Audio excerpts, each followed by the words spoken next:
Bueno, los museos como institución están en un proceso de cambio profundo. Siempre han cambiado los museos, ¿no? Pero en estas últimas décadas el cambio es tal vez más profundo. La principal cuestión tal vez es que mientras que el museo siempre ha sido una institución de conservación, de estudio, de investigación, hoy tal vez el aspecto más importante es la comunicación. Un museo no puede ser como un libro, un museo no puede ser tampoco como un centro únicamente de conservación.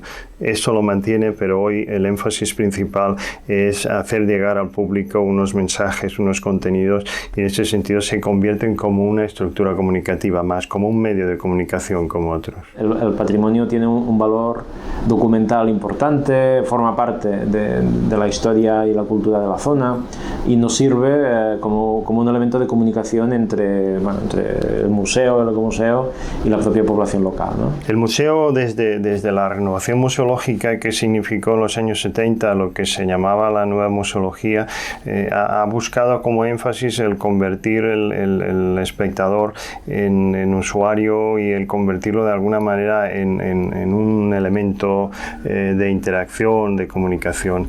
Desde esos nuevos museos como los ecomuseos, en el que era muy importante la participación del público, que dejaba de llamarse público para convertirse en usuario, ¿no? Y en ese sentido, una estrategia que utilizamos desde hace años y también es muy interesante para hacer más partícipe a la gente, a la población local, sobre la conservación de su propio patrimonio, es que organizamos cursos de restauración.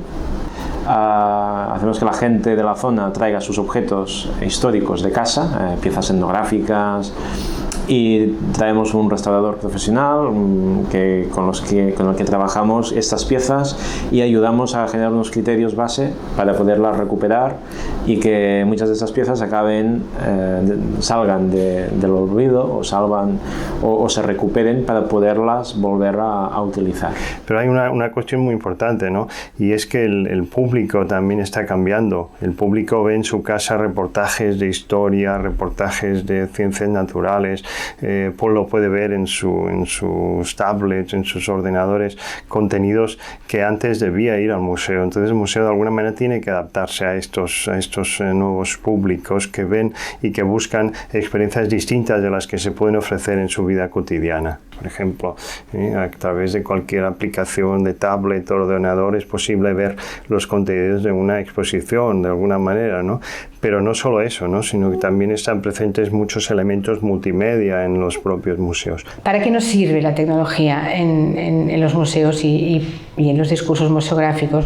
Pues desde lo más básico, que es como ampliar la información, a proporcionar una experiencia de visita de mayor calidad, enriquecer la experiencia de visita, evidentemente también para un uso educativo, también, ¿por qué no?, como entretenimiento, y naturalmente también para recoger el feedback de los usuarios. Pero sobre todo los museos deben explorar aquellos contenidos de nuevas tecnologías que puedan sorprender al público y que puedan ser distintas a las que les ofrecen en la vida cotidiana, porque si no, el público no va a ir. Uno de los recursos que hemos incorporado recientemente en el museo ha sido una nueva audioguía multimedia, que tuviera también algunos recursos de imagen, de vídeo, que enriqueciera la información de las obras que están expuestas. Porque el público lo que más valora no es tal vez esos grandes multimedia que de alguna manera puede verlos en casa con una perfección incluso mejor a veces, ¿no?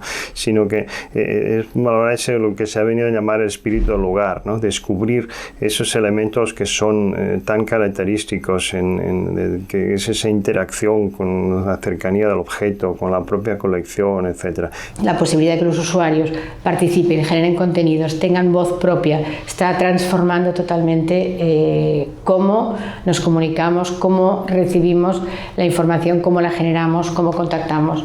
Estamos también dirigiéndonos hacia trabajar con contenido abierto. Este es un tema relativamente reciente aquí, pero que va a ir a muchísimo más y es el presente, el futuro. Los museos de arte lo tenemos un poco complicado, los museos de artistas, en que todavía el tema de los derechos de imagen no son propiedad del museo. es más complicado, pero aún así hay diferentes maneras de poder ya liberar contenidos y ponerlos a disposición de los usuarios, no solo que puedan acceder a ellos, sino que a partir de aquellas informaciones, de aquellos datos, de aquellas imágenes, los puedan usar, reutilizar, recrear y a partir de ahí generar nuevo contenido que esté a disposición de todos también. En nuestro caso, yo te estoy hablando de una zona de Pirineo, grandes exposiciones permanentes no funcionan demasiado porque primero son muy costosas.